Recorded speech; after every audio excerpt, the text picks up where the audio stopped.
हमारे इस channel know basics पे आपका फिर से बहुत बहुत स्वागत है। अकबर के इतिहास से जुड़ा हुआ ये हमारा दूसरा वीडियो है और इसमें अकबर के द्वारा भारत के विभिन्न हिस्सों पर अलग अलग राज्यों पर चलाए गए अभियानों के बारे में हम जानेंगे। पिछले वीडियो में भी हमने अकबर के कई अभियानों को देखा था, जिसमें मुख्य रूप से मालवा का अभियान और गोंडवाना का अभियान था। उसके प्रारंभिक शासन को देखा था, जिसमें बैरम खान का प्रभाव होता है 1556 से 1560 तक। उसके बाद एक पेटीकोट शासन के रूप में जाना जाता है, वो पीरियड आता है। कहीं इतिहास में 2 साल लिखा हुआ है, कहीं 4 साल का ये समय दिया गया है। तो 1560 से 1562 का जो पीरियड होता है वो पेटीकोट शासन के रूप में जाना जाता है। जब पेटीकोट के शासन के प्रभाव से बाहर निकलता है अकबर, तो उसके बाद महानता से भरे हुए बहुत सारे काम वो करता है। इसके अंतर्गत आता है कि वो धार्मिक और सामाजिक रूप से कई ऐसे नीतियां लेकर आता है जिससे इतिहास में अमर हो जाता है अकबर। और साथ ही कुछ ऐसे अभियानों को भी चलाता है जिसकी वजह से मुगल शासन सुदृढ़ हो जाता है, भारत में एक मजबूत पैठ बना लेता है, भारत में जम जाता है मुगल शासन। आज के इसी वीडियो में हम उसके अन्य जो अभियान चलाए गए उसी को हम देखेंगे। तो शुरुआत हम करते हैं चित्तौड़ से। चित्तौड़ काफ़ी महत्वपूर्ण था और ये राजस्थान में पड़ता था। तो यहाँ पे अकबर ने राजपूतों के साथ में उसके युद्ध क्यों हुए और राजपूतों के प्रति उसकी नीति क्या रही, दोनों ही चीज़ों को समझना जरूरी है। तीसरी बात है कि कारण को भी समझना जरूरी है कि राजस्थान पर वो आखिर अधिकार क्यों जमाना चाहता था। तो पहला जो सबसे बड़ा कारण है कि गुजरात उस समय काफी संपन्न प्रदेश था। गुजरात से होकर हज यात्रा जाती थी। तो कोई भी मुगल शासक चाहता था कि गुजरात पर उसका नियंत्रण रहे, ताकि हज यात्रा या हज यात्रियों को किसी तरीके से परेशानी नहीं हो।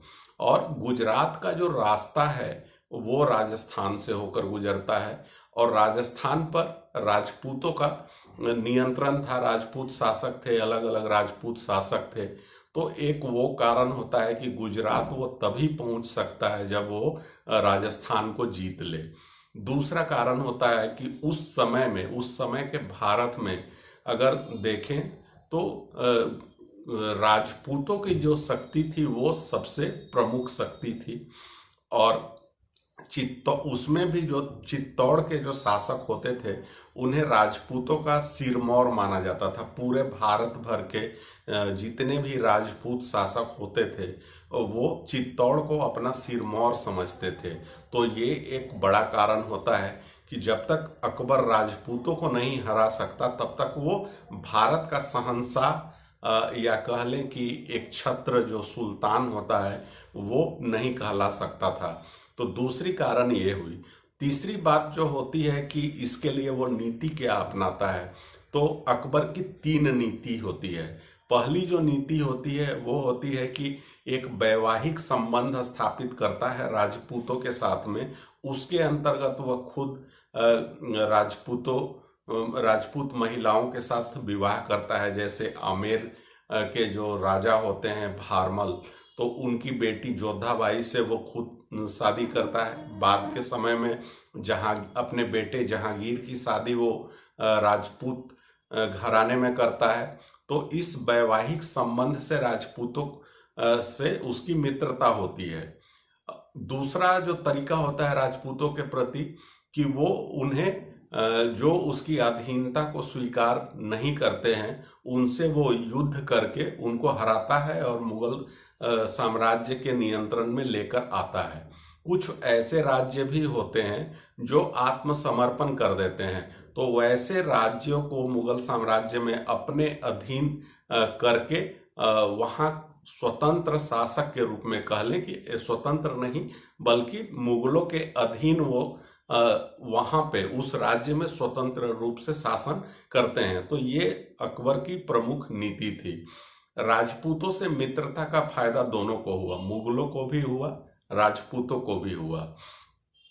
मुगलों को यह फायदा हुआ कि उन्हें कई सेनापति मिले, जैसे कि मान सिंह, जो कि अकबर के अभियानों का वो प्रमुख हिस्सा होता है, मान सिंह।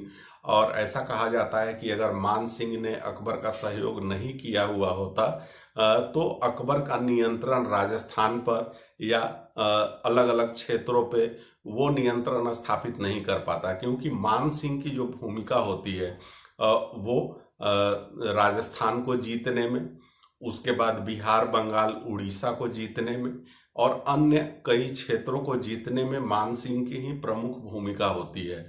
तो अकबर को इससे ये फायदा मिला। राजपूतों को इससे क्या फायदा हुआ?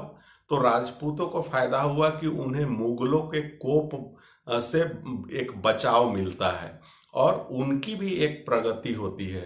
तो ये फायदा होता है। आज के इस वीडियो में जो हम शुरुआत करेंगे वो चित्तौड़ से करेंगे। और ये अभियान जो चलाया जाता है सबसे पहले 1567-68 में चलाया जाता है। यहाँ के राजा होते हैं उदय सिंह। अब उदय सिंह के बारे में हम लोगों ने पीछे की वीडियो में देखा हुआ है कि चित्तौड़ का जो इतिहास होता है वो काफी पुराना होता है। चित्तौड़ या मेवाड़, जो भी आप कह लें, मेवाड़ की राजधानी चित्तौड़ होती है। इस राज्य की स्थापना बप्पा रावल ने की थी और उन्होंने अरब आक्रमण से बचाया था उस समय देश को। उसके बाद इसमें अन्य कई शासक होते हैं। राणा सांगा भी यहीं से आते हैं और राणा सांगा खानवा के युद्ध में उनकी मृत्यु हो जाती है। उसके बाद उनकी पत्नी कर्णवती होती है, जो हुमायूं से मदद मांगती है। उनके दो बेटे होते हैं, विक्रमादित्य, और एक और बेटा होता है जिसका नाम उदय सिंह ही होता है। तो कर्णवती जो है वो जौहर कर लेती है, क्योंकि हुमायूं जो है सहायता के लिए पहुंचता तो है लेकिन देर हो जाती है।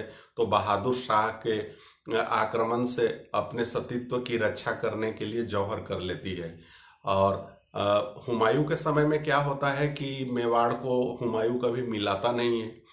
और उसके बाद उदय सिंह को बचाने के पीछे भी कई कहानियां चलती हैं। और कि एक पन्ना धाई थी और दो भाई होते हैं, उदय सिंह और एक और इनका भाई होता है विक्रमादित्य। तो एक पन्ना धाई होती है जो कि इनका पालन पोषण करती है और उनका बेटा जो दासी जो होती है उसी का एक बेटा होता है। तो उसको जो है विद्रोहियों ने मिला लिया था और उदय सिंह और उसके भाई की हत्या करना चाहते हैं। एक भाई की हत्या हो भी जाती है, वो दासी पुत्र हत्या कर देता है। अब एक ही जो बचते हैं उदय सिंह, तो पन्ना धाई उसके बदले में अपने बेटे को सुला देती है और उदय सिंह समझकर जो वो दासी पुत्र होता है उसके बेटे, पन्ना धाई के बेटे की हत्या कर देता है उसकी आंखों के सामने ही। बाद में उदय सिंह को कुंभलगढ़ के किले में भेजा जाता है और वहीं पर वो बड़े होते हैं और इस प्रकार से बाद में वो मेवाड़ के कह लें या चित्तौड़ के वो राजा बनते हैं। तो अकबर इसी चित्तौड़ पर अपना अधिकार जमाना चाहता है। इनके दो प्रमुख सूबेदार थे, एक जयमल और फत्ता होते हैं। ये बड़ी बहादुरी से लड़ते हैं और इनकी बहादुरी के किस्से इतिहास में बहुत ज़्यादा मशहूर हैं। मुगल सेना काफ़ी मजबूत और शक्तिशाली होती है। उसका नतीजा क्या होता है कि अंततः उदय सिंह खुद को बचाने के लिए अरावली की पहाड़ियों में चले जाते हैं। उसके बाद एक बहुत बड़ा नरसंहार होता है। कहा जाता है कि 30,000 राजपूतों का कत्ल कर दिया गया था और महिलाएं जो होती हैं अपनी सतीत्व की रक्षा के लिए जौहर कर लेती हैं। जयमल और फत्ता इतनी बहादुरी से लड़ते हैं, कहा जाता है कि पहले जयमल घायल हो जाता है, वो चलने की स्थिति में नहीं होता है। तो फत्ता जो छोटा भाई होता है उसे जयमल को अपनी कंधे में बिठा लेता है और दोनों भाई उस तरीके से तलवारबाजी करते हैं मुगल सेना से लड़ते हुए। अंततः दोनों शहीद हो जाते हैं, जयमल और फत्ता। लेकिन इनकी वीरता से अकबर इतना ज़्यादा प्रभावित होता है कि आगरा के किले के मुख्य द्वार पर इनकी मूर्तियां बनवाता है, और वो मूर्तियां अभी भी मौजूद हैं। हाथी पे सवार वो मूर्तियां बनाई गई हैं जो कि जयमल और फत्ता की हैं। तो यहाँ चित्तौड़ से जुड़ा हुआ ये एक महत्वपूर्ण बात है। जो घटनाएं हैं एग्जाम पॉइंट ऑफ व्यू से, तो वो उसकी चर्चा हम लोगों ने कर ली।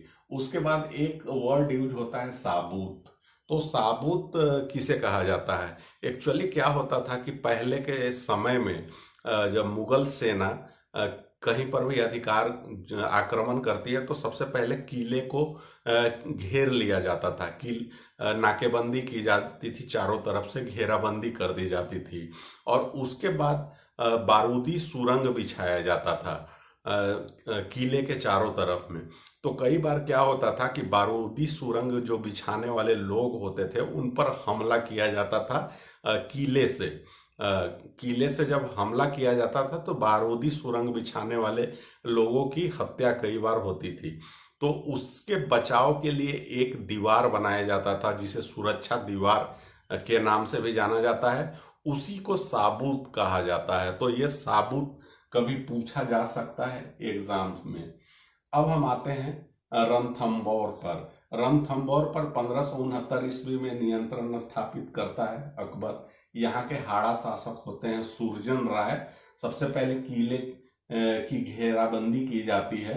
अंततः क्या होता है, भगवान दास जो है एक मीडिएटर और मध्यस्थ की भूमिका निभाते हैं, और ये कहा जाता है कि भगवान दास किले में प्रवेश करते हैं और सुरजन राय को संधि के लिए वो मना लेते हैं। तो इस प्रकार से अकबर की अधीनता वो स्वीकार कर लेता है रणथंभौर।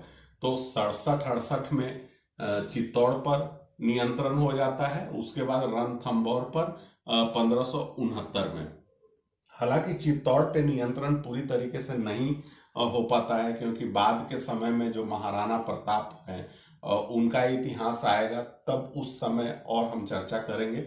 उदय सिंह के बेटे होते हैं महाराणा प्रताप, और महाराणा प्रताप के साथ अकबर का हल्दी घाटी का युद्ध काफी मशहूर है, फेमस है, तो उसके बारे में हम देखेंगे। तो उसके पहले हम आते हैं अगला अभियान अकबर का। ये होता है कालिंजर का अभियान 1569 ईस्वी में। इस पर भी नियंत्रण स्थापित किया जाता है। राजा रामचंद्र होते हैं, बांदा के एक सूबेदार होते हैं, उन्होंने ही नियंत्रण स्थापित कर लिया था और इन्होंने आत्मसमर्पण किया था। कालिंजर का इतिहास क्या होता है? कालिंजर के बारे में हम लोगों ने पढ़ा हुआ है कि ये एक सैन्य अड्डे के रूप में विकसित किया गया था, और यही कारण होता है कि जितने भी आसपास के शासक होते हैं वो कालिंजर के किले पर अपना नियंत्रण स्थापित करना चाहते हैं। अकबर भी यही चीज करना चाहता है। अब कालिंजर की जो राजकुमारी थी वो थी दुर्गावती, और उनकी जो शादी हुई थी वो गोंडवाना के राजा के साथ हुई थी। तो जब यहाँ के राजा कीरत राय की मृत्यु हो जाती है, उसके बाद दुर्गावती ही यहाँ के शासन को देख रही होती है। 1564 ईस्वी तक वैसी ही स्थिति होती है कि दुर्गावती कालिंजर और गोंडवाना दोनों जगहों के शासन का संचालन कर रही होती है। इसकी चर्चा हम लोगों ने पिछले वीडियो में कर ली। जब दुर्गावती की मृत्यु हो जाती है, शहीद हो जाती हैं वो, और गोंडवाना पर नियंत्रण स्थापित कर लिया जाता है, मुगलों का आधिपत्य स्थापित हो जाता है, तो बाद के समय में थोड़े से समय के लिए रामचंद्र जो है वो कालिंजर पर शासन करते हैं, लेकिन अंततः ये भी कमजोर शासक साबित होते हैं और अकबर ने कालिंजर पर भी नियंत्रण स्थापित कर लिया। अब बारी आती है मारवाड़ में। मारवाड़ पर भी नियंत्रण स्थापित किया जाता है 1570 ईस्वी में। मारवाड़ के अंतर्गत 3 राज्य आते हैं, जोधपुर, जैसलमेर और बीकानेर। तो जोधपुर के शासक होते हैं चंद्रसेन। ये आत्मसमर्पण कर देते हैं। होता क्या है कि अकबर खुद नागौर पहुंचता है, सेना के साथ नागौर में डेरा डालता है, और मारवाड़ को वो किसी भी तरीके से संधि से या युद्ध के माध्यम से अपने नियंत्रण में, अपने अधीन करना चाहता है। पहले वो भेजता है अपनी जो शर्तें होती हैं वो वहाँ के राजा को भेजता है, संधि के लिए बाध्य करता है। अगर वो संधि के लिए तैयार हो जाते हैं तो युद्ध अंतिम विकल्प के रूप में अपनाया जाता है। तो यहाँ के राजा जो हैं वो आत्मसमर्पण कर देते हैं, अर्थात अकबर की अधीनता को स्वीकार कर लेते हैं। जैसलमेर के राजा होते हैं रावल हर राय और बीकानेर के राजा होते हैं कल्याणमल। ये दोनों भी अकबर की अधीनता को स्वीकार कर लेते हैं और उनकी बेटियों से अकबर ने शादी कर लिया। तो यहाँ भी अकबर ने वैवाहिक संबंध स्थापित किए। पहले से उसकी 3 शादियां हुई थी, 2 शादी यहाँ पे वो करता है। तो इस प्रकार से देखें तो मेवाड़, डूंगरपुर, बांसवाड़ा, प्रतापगढ़ इन 4 राज्यों को छोड़कर पूरे राजस्थान पर अकबर का अधिकार हो जाता है। अब बारी आती है गुजरात की। तो गुजरात क्यों महत्वपूर्ण था? तो जैसा कि हमने बतलाया कि गुजरात पर नियंत्रण स्थापित करने के लिए ही राजस्थान पर पहले नियंत्रण स्थापित किया जाता है, उस पर अधिकार स्थापित किया जाता है। अब गुजरात काफी संपन्न था, वहां से हज यात्रा होती थी, व्यापार का प्रमुख केंद्र था। तो इन्हीं कारणों से अकबर गुजरात को जीतना चाहता है। मौका भी मिल जाता है। गुजरात का जो शासक होता है वो मुजफ्फर खान तृतीय होता है और वो काफी अलोकप्रिय शासक होता है। वहां पे काफी विद्रोह होते हैं उसके विरुद्ध और एक गृह युद्ध की स्थिति वहां पे उत्पन्न हो जाती है। ऐसी स्थिति में वहीं का एक सूबेदार जिसका नाम इत्माद खान होता है, वो अकबर को आमंत्रित करता है गुजरात पर आक्रमण करने के लिए। अब अकबर को ये काफी अच्छा मौका मिल जाता है। वो अपनी सेना के साथ पहुंचता है गुजरात और मुजफ्फर खान को हटा दिया जाता है, गद्दी से हरा दिया जाता है और यहाँ पे गवर्नर नियुक्त किया जाता है खान आजम को। खान आजम को मिर्जा अजीज कोका भी कहा जाता है। इनको गवर्नर बनाकर वो खुद वापस लौट जाता है फतेहपुर सीकरी। और कहा जाता है कि इसी समय जब गुजरात विजय के बाद ही अकबर पहली बार समुद्र दर्शन करता है और वो समुद्र दर्शन खंभात की खाड़ी में होती है। यहीं पर वो कई पुर्तगाली व्यापारियों से भी पहली बार मिलता है। उसके बाद फिर और भी होता है कि गुजरात जो अभियान है, गुजरात विजय है, इसके अंतर्गत 3 अभियान अकबर के हुए। पहला तो हुआ कि गुजरात जो कि खंभात और वर्तमान का जो सूरत से ऊपर का जो क्षेत्र आता है, जूनागढ़ कह लें, उसके बाद राजकोट, जामनगर, अहमदाबाद, ये सब जो क्षेत्र हैं गुजरात के अंतर्गत आते थे। उसके नीचे के जो क्षेत्र हैं वो सूरत के अंतर्गत आते थे। तो 1572 में सूरत पर भी आक्रमण किया जाता है। इब्राहिम मिर्जा यहाँ का शासक होता है और उस एक युद्ध लड़ा जाता है जिसे सरनाल का युद्ध के नाम से जाना जाता है। इस युद्ध में मुगलों की जीत होती है और इस तरीके से सूरत पर भी नियंत्रण स्थापित होता है। कुछ समय में गुजरात में क्या होता है कि एक विद्रोह होता है 1573 में। मोहम्मद हुसैन मिर्जा जो है वो विद्रोह कर देता है। ये खबर जब अकबर को पहुंचती है तो वो फतेहपुर सीकरी से निकल पड़ता है गुजरात के लिए और कहा जाता है कि मात्र 11 दिनों में वो गुजरात पहुंच जाता है अपनी लाव लश्कर और सेना के साथ में और फिर से विद्रोहियों पर नियंत्रण स्थापित करता है। स्मिथ ने इसी अभियान को इतिहास का सबसे द्रुतगामी अभियान कहा। इतनी तेज गति से मात्र 11 दिनों में पहुंच जाता है। तो ये ध्यान रखिएगा कि 1573 में जो गुजरात विद्रोह हुआ, गवर्नर मिर्जा अजीज कोका को पहले भगा दिया जाता है। वैसी स्थिति में विद्रोह की जब स्थिति उत्पन्न होती है तो अकबर वहां से पहुंचता है और ये इतिहास का द्रुतगामी अभियान स्मिथ ने इसके बारे में कहा।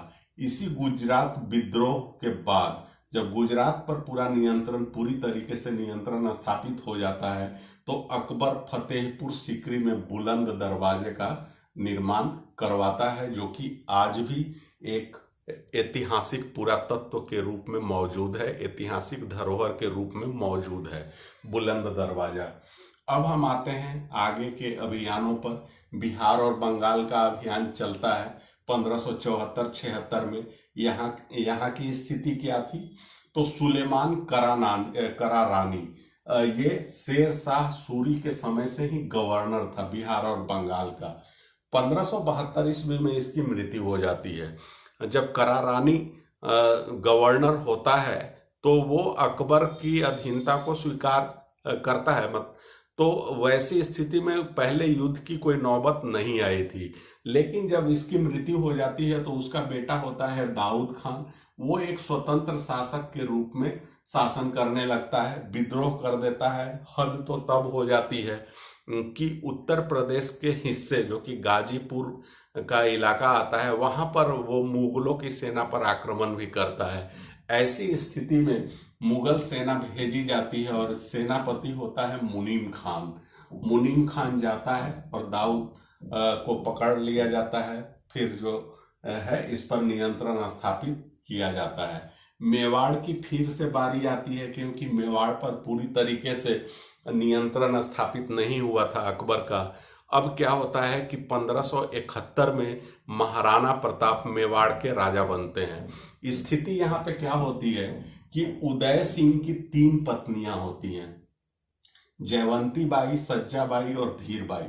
जो पहली पत्नी जयवंता बाई होती है उससे महाराणा प्रताप का जन्म होता है, जो कि अपने भाइयों में सबसे बड़े होते हैं। दूसरी पत्नी से शक्ति सिंह और सागर सिंह होते हैं, और तीसरी पत्नी जो होती है उनसे जयमाल होते हैं। अब बाद के समय में क्या होता है कि बुढ़ापे की अवस्था में उदय सिंह ने जयमाल को अपना प्रतिनिधि घोषित कर दिया और इसे राजा बनाया।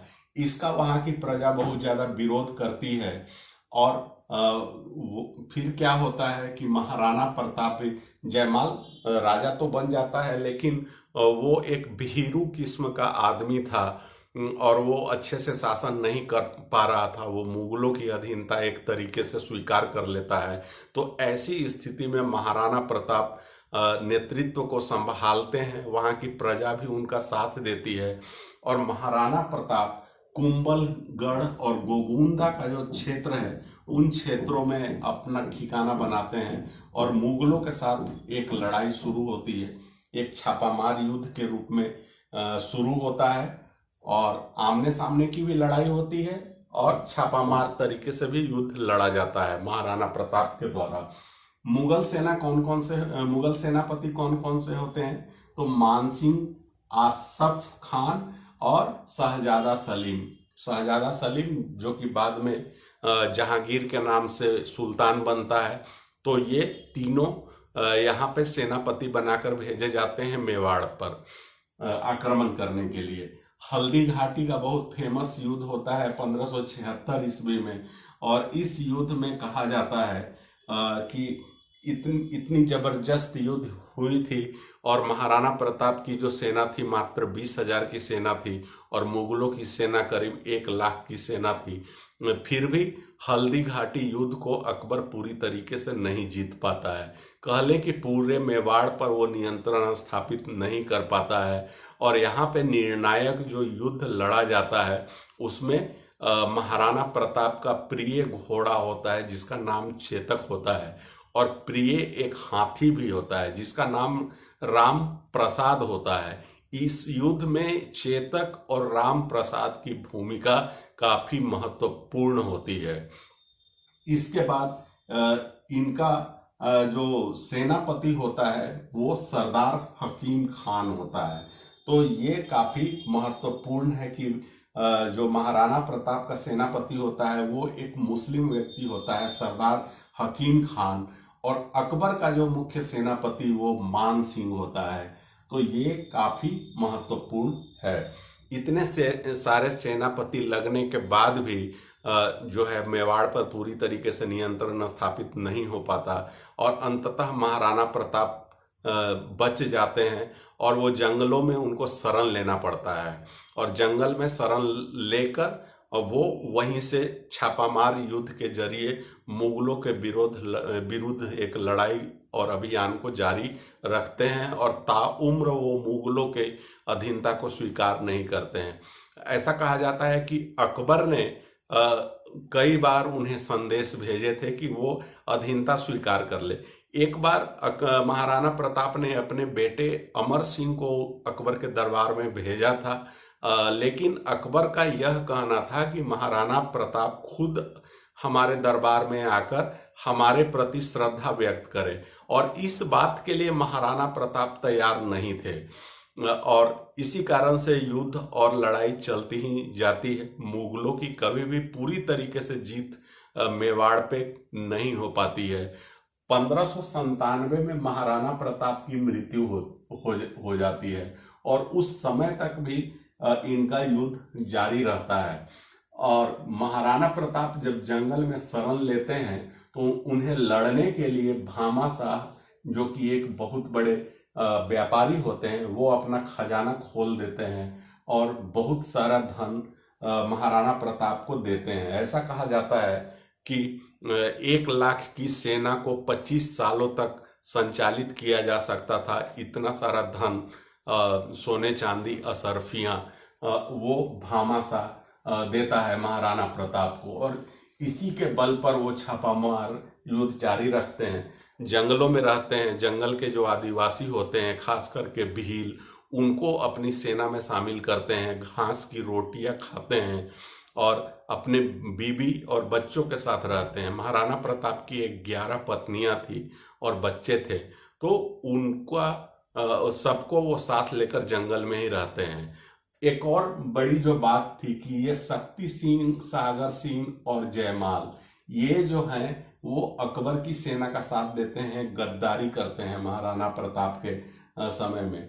लेकिन चेतक की जो वफादारी होती है कि महाराणा प्रताप को वो मरते मरते वो बचा लेता है, तो उसकी वफादारी देखने के बाद इन भाइयों को सद्बुद्धि आती है और वो महाराणा प्रताप के पास पहुंचते हैं और उन्हें इसकी काफी ग्लानि होती है कि उनका एक घोड़ा और हाथी मरते मरते उनकी जान बचाकर चला जाता है और इनके भाई जो हैं वो उनके जान के दुश्मन बने हुए थे। तो आत्मग्लानि होती है और बाद में उनसे मिल भी जाते हैं। अंततः क्या होता है, इनकी मृत्यु हो जाती है और मृत्यु के समय जो स्थिति होती है कि चित्तौड़ और मंडलगढ़, इन सब को छोड़कर पूरे मेवाड़ पर नियंत्रण हो जाता है मुगलों का, लेकिन चित्तौड़ पर नियंत्रण अंतिम समय तक नहीं हो पाता है। ये बाद के समय में ये नियंत्रण स्थापित होता है। अब इसके बाद अकबर के कुछ उसी पीरियड में महत्वपूर्ण काम होते हैं। वो काम कौन कौन से हैं, तो 1565 में सती प्रथा पे रोक लगाया जाता है। 1575 में इबादत खाना की स्थापना होती है। उसके बाद 1579 में महजर की घोषणा होती है। 1582 में दीने इलाही, एक नया धर्म, जिसे कह लें कि एक तरीके का धर्म निरपेक्ष टाइप का था, सारे धर्मों के सार तत्वों को मिलाकर एक अकबर ने एक नए धर्म की शुरुआत की थी जिसे दीने इलाही के नाम से जाना जाता है। हालांकि यह ज़्यादा फेमस नहीं हुआ। अकबर की जब धार्मिक नीति पर हम आएंगे तो इसको विशेष रूप से जानेंगे, लेकिन यहाँ पे कुछ चीज़ें इससे जुड़ी हुई है, इसलिए मैंने यहाँ पे इसकी चर्चा की। अब हम आते हैं काबुल विजय। काबुल विजय 1580 में किया जाता है। तो काबुल पर अकबर का अधिकार था, लेकिन स्थिति क्या बनती है कि जब अकबर ने दीने इलाही धर्म की घोषणा की तो वहां पे काबुल पर जो शासन कर रहा होता है वो अकबर का सौतेला भाई होता है, मिर्जा मुजफ्फर हकीम। वो इस दीने इलाही धर्म के विरुद्ध होता है, क्योंकि ये एक कट्टर मुस्लिम होता है और उसका ऐसा मानना होता है कि अकबर ने ऐसा करके इस्लाम धर्म को नीचा दिखलाया है। उसी समय में क्या होता है कि जौनपुर का एक काजी होते हैं मुल्ला मोहम्मद, ये मुल्ला मोहम्मद याजदी, ये अकबर के विरुद्ध एक जिहाद की घोषणा कर देते हैं, फतवा जारी करते हैं। जिहाद नहीं कहना चाहिए, एक फतवा जारी करते हैं। और वो फतवा क्या होता है कि अकबर के विरुद्ध विद्रोह करना एक धार्मिक कर्तव्य है। इसे जिहाद भी आप कह सकते हैं कि जिहाद का आह्वान वो उसने किया, उस काजी ने। इसका प्रभाव क्या होता है कि बंगाल में और बिहार में और उत्तर प्रदेश के कुछ हिस्सों में और काबुल में यहाँ पे विद्रोह उत्पन्न हो जाता है। जो कट्टर मुस्लिम थे वो विद्रोह पर उतारू हो जाते हैं। अब अकबर क्या करता है कि एक सेना गठित करता है। सबसे पहले तो सेना की एक टुकड़ी लेकर वो खुद उसका नेतृत्व करता है और काबुल पहुंच जाता है। वहां पर पहुंचने के बाद मुगलों की इतनी विशाल सेना थी कि उसके सामने एक छोटा सा जो शासक है मिर्जा मुजफ्फर हकीम, वो कहाँ टिक पाता। तो सारे लोगों का कत्ल कर दिया जाता है और उसका जो भाई होता है, सौतेला भाई, उसको अकबर माफ कर देता है, माफी दे देता है। कुछ समय के बाद उसके सौतेले भाई की भी मृत्यु हो जाती है। इस प्रकार से काबुल पर नियंत्रण स्थापित हो जाता है। बिहार और बंगाल में क्या होता है, तो सेना यहाँ भी भेजी जाती है और वो सेना बंगाल और बिहार में जो विद्रोह हुए थे उस पर नियंत्रण स्थापित कर लेती है। अगला महत्वपूर्ण अभियान शुरू होता है कश्मीर पर 1585 ईस्वी में। यहाँ का राजा होता है सुल्तान यूसुफ शाह और कश्मीर पर नियंत्रण स्थापित करने के लिए जो सेनापति भेजे जाते हैं वो 3 सेनापतियों को भेजा जाता है। उसमें जौना खान, अब्दुल फतेह होते हैं और बीरबल। बीरबल अकबर का सबसे प्रिय और सबसे नजदीकी मित्र में से था। और इस अभियान में क्या होता है कि कबायली लोग भी शामिल हो जाते हैं। अर्थात कबायली जो लोग कश्मीर के जो कबायली लोग हैं वो वहाँ के शासक की सहायता करते हैं मुगलों के विरोध में।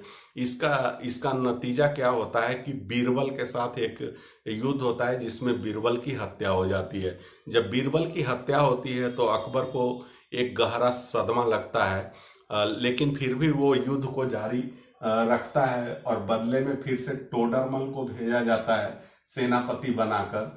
और टोडरमल जो है वो कश्मीर पर नियंत्रण स्थापित करता है। अंत में सुल्तान यूसुफ शाह झुक जाता है, अकबर खुद भी कश्मीर पहुंचता है और यूसुफ शाह आत्मसमर्पण कर देता है। इस प्रकार से कश्मीर पर नियंत्रण स्थापित होता है। तो ये काफी महत्वपूर्ण है कि इसी अभियान के दरमियान बीरबल की मृत्यु हुई थी। अब उत्तर भारत के कुछ अन्य छोटे जो राज्य बचे हुए थे उनमें से प्रमुख था सिंध। इस पर भी 1591 में विजय प्राप्त कर लिया जाता है। उड़ीसा पर विजय स्थापित होता है 1592 में। मान सिंह की महत्वपूर्ण भूमिका थी। उड़ीसा का शासक जो होता है वो होता है निसार खान। और बलूचिस्तान और कंधार जो कि वर्तमान में पाकिस्तान का बलूचिस्तान वाला हिस्सा है और कंधार अफगानिस्तान में पड़ता है, तो इन दोनों पर भी अभियान चलाया जाता है 1595 में।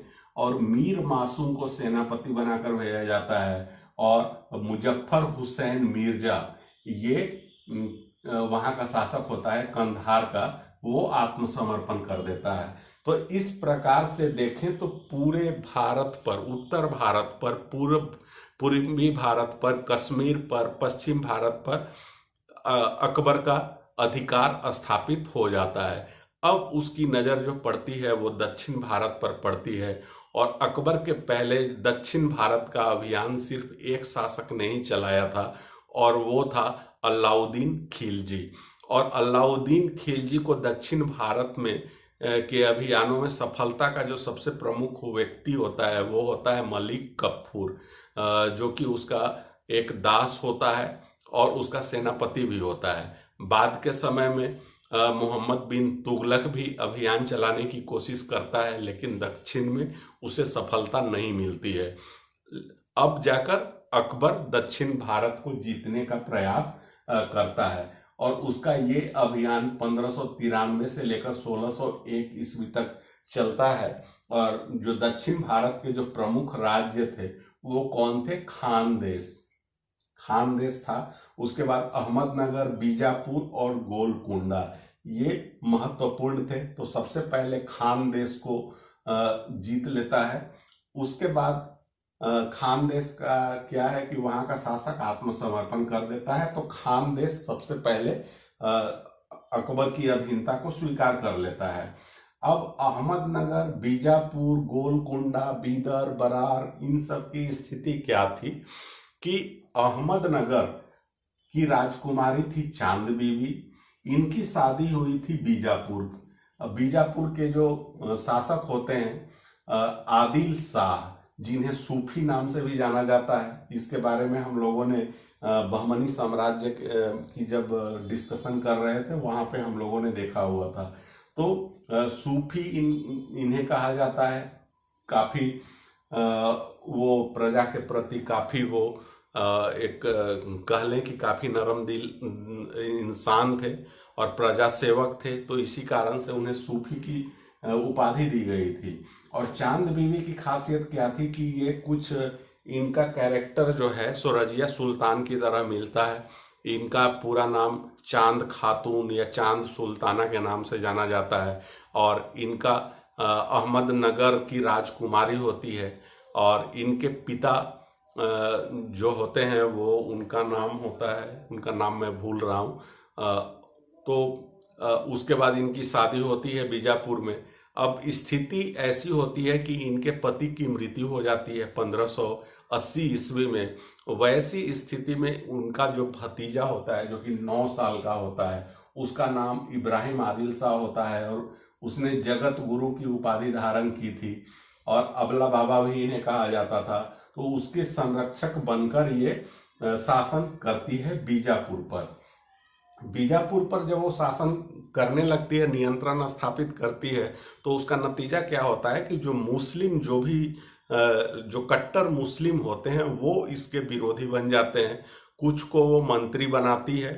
तो उनमें से जो प्रमुख मंत्री होता है वो मंत्री बन तो जाते हैं, लेकिन कुछ समय के बाद वो चांद बीवी के ही विरुद्ध हो जाते हैं। उसके बाद फिर उसको बदलकर उसकी हत्या होती है, फिर मंत्री बनाया जाता है।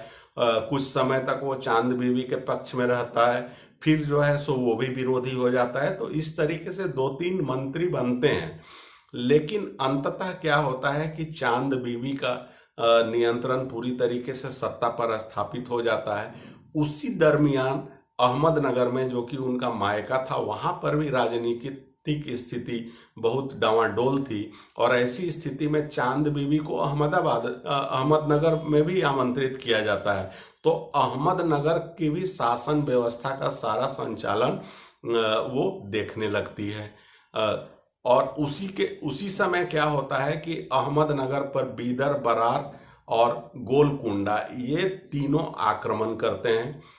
उस स्थिति में चांद बीबी जो है बहुत कुशल नेतृत्व प्रदान करती है अपनी सेना का। वो खुद युद्ध क्षेत्र में जाती हैं और उस गठजोड़ को हरा देती है। उसका नतीजा क्या होता है कि गोलकुंडा इनके नियंत्रण में आ जाता है। और गोलकुंडा की एक राजघराने की बेटी होती है, उसकी शादी अपने भतीजे से करवा देती है। इससे एक वैवाहिक संबंध स्थापित हो जाता है। तो अब क्या होता है कि बीजापुर, गोलकुंडा, अहमदनगर, इन सारे राज्यों पर चांद बीवी का शासन स्थापित हो जाता है। अब अहमदनगर से वो जब शासन का संचालन कर रही होती है, मियाँ गंजू एक व्यक्ति उभर कर आते हैं और वो उनका विरोधी गुट वहां पे तैयार होता है और वो अकबर की सेना को मदद करता है, धोखेबाजी करता है। इसका नतीजा क्या होता है? अकबर के साथ युद्ध होता है, युद्ध हार जाती है चांद बीवी। तो वो एक समझौता करती है और समझौता ये होता है कि बरार मुगलों को दे दिया जाएगा। जब मुगलों को बरार दे दिया जाता है तो चांद बीवी के विरुद्ध एक षड्यंत्र रचा जाता है। उनके विरुद्ध लोगों में ये बात फैलाई जाती है कि चांद बीवी ने एक सौदा कर लिया है। इससे क्या होता है कि उनके विरुद्ध एक माहौल तैयार हो जाता है और अंततः सारे विद्रोही लोग जो होते हैं, जो गद्दार लोग होते हैं, वो चांद बीबी की हत्या करवा देते हैं। उसमें मुगल सेना का भी, मुगलों का भी हाथ होता है। तो इस प्रकार से चांद बीबी एक महत्वपूर्ण हिस्टोरिक कैरेक्टर है। जिस प्रकार से दुर्गावती हैं, रजिया सुल्तान हैं, उसमें से चांद बीबी का भी नाम आता है। तो चांद बीबी जब मर जाती हैं तो बाद के समय में अहमदनगर पर भी नियंत्रण स्थापित हो जाता है 1600 में। और कह लें कि बीजापुर और गोलकुंडा, इन पर भी इनडायरेक्ट तरीके से, पूरी तरीके से तो नहीं, लेकिन अकबर के समय में इन पर नियंत्रण स्थापित हो जाता है। कुछ और भी घटना होती है, जैसे दक्षिण का जो अभियान है उसमें खाने खाना, अब्दुल रहीम खाने खाना जो है उनको सेनापति बनाकर भेजा जाता है। चांद बीबी के साथ जो पहला युद्ध होता है उसमें उनका अकबर का बेटा एक और होता है जिसका नाम मुराद होता है। मुराद की इस युद्ध में हत्या हो जाती है, अर्थात युद्ध क्षेत्र में ही वो मारा जाता है। तो अकबर का और भी बेटा था। ऐसे तो इतिहास में ज्यादातर लोग सिर्फ सलीम को जानते हैं, जहांगीर को जानते हैं, उसी की चर्चा आती है। लेकिन मुराद भी अकबर का एक बेटा था और वो चांद बीबी के साथ युद्ध में मारा जाता है। इसके बाद एक और बेटा होता है अकबर का जिसका नाम होता है दानियाल। दानियाल को दक्षिण का वायसराय बनाया जाता है और ये एक बहुत बड़ा कारण होता है। आगे की वीडियो में हम देखेंगे कि सलीम का विद्रोह होता है। सलीम अर्थात जहांगीर अकबर के विरुद्ध विद्रोह कर देता है। उसमें एक बड़ा कारण दानियाल बनता है और वो कारण क्या होता है कि दानियाल को अकबर कुछ समय के लिए, स्थितियां कुछ ऐसी बन जाती है कि वो दानियाल को ज़्यादा महत्व देने लगता है, दानियाल पे विश्वास करने लगता है अकबर ज़्यादा, और वो दक्षिण का वायसराय बना दिया जाता है। हालांकि कुछ समय के बाद दानियाल की भी मृत्यु हो जाती है, क्योंकि वो भी एक नालायक किस्म का व्यक्ति था, बहुत बड़ा पियक्कड़ था। तो इन सब वजहों से उसकी मृत्यु हो जाती है। तो मिला जुला कर दक्षिण पर भी अकबर ने नियंत्रण स्थापित कर लिया।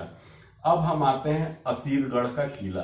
ये पड़ता है बुहरामपुर एमपी में, और असीरगढ़ के किले को बाबे दक्कन या दक्कन का प्रवेश द्वार भी कहा जाता है। अकबर का ये आखिरी युद्ध होता है और ऐसा कहा जाता है कि सोने की चाबी से यहाँ के किले के दरवाजे को खोला गया था। तो यहाँ इस किले की सबसे बड़ी खासियत क्या होती है असीरगढ़ के किले की, कि इतना मजबूत ये किला था कि इसको जीतना आसान नहीं था।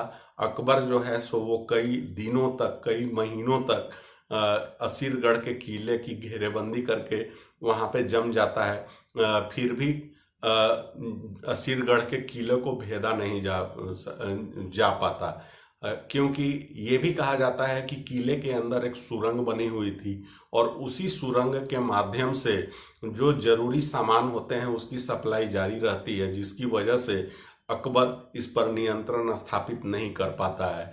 अंत में क्या करता है अकबर जो है सो असरफियां लुटवाने लगता है। तो किले में जो भी लोग होते हैं, किलों की जो सुरक्षा कर रहे होते हैं, उन्हें ये लगता है कि सोने की बारिश हो रही है, तो उसे वो उस पर वो झपटते हैं, उस पर लूटपाट मच जाती है। किले के जो भी सेना होती है उनमें उन असरफियों को लूटने में वो मग्न हो जाते हैं और इसका फायदा उठाकर अकबर उस किले पर नियंत्रण स्थापित कर लेता है। और इस किले की जो गेट होता है, जो द्वार होता है, उसे अकबर सोने की चाबी से खोलता है। और ये 1601 में अकबर द्वारा चलाया गया अंतिम अभियान था। इसके बाद कोई भी युद्ध अकबर नहीं लड़ता है। 1605 ईस्वी में उसकी मृत्यु हो जाती है। असीरगढ़ के किले के बारे में ये भी एक कहावत है कि ये भी एक किंवदंती चली आ रही है कि वहाँ पे एक मंदिर है जिसमें शंकर भगवान का वहाँ पे एक ज्योतिर्लिंग स्थापित है। तो वो मंदिर गुप्तेश्वर महादेव का मंदिर जिसे कहा जाता है, और उस मंदिर के बारे में ऐसा कहा जाता है कि अश्वत्थामा हर रोज पूजा करने के लिए वहां पे आता है।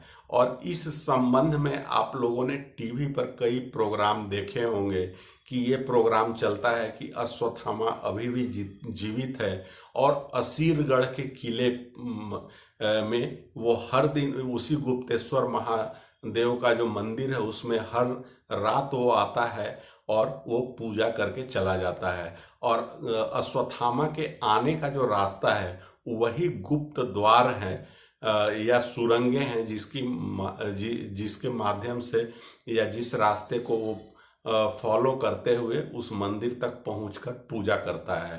तो ये असीरगढ़ से जुड़ी हुई कुछ बातें हैं। तो दोस्तों, मैं उम्मीद करता हूं कि ये वीडियो आपको अच्छा लगा होगा, पसंद आया होगा। अगर अच्छा लगा हो तो इस वीडियो को आप शेयर करिए, स्टूडेंट तक पहुंचाइए, लाइक करिए, कमेंट्स करिए। कुछ कमी लगती हो या कुछ और चाहते हो आप तो उसके बारे में भी आप कमेंट के माध्यम से लिख सकते हैं। इस चैनल को सब्सक्राइब कर लीजिए, नोटिफिकेशन की घंटी जरूर बजा दीजिए। फिर से मिलते हैं नेक्स्ट वीडियो में, तब तक के लिए धन्यवाद।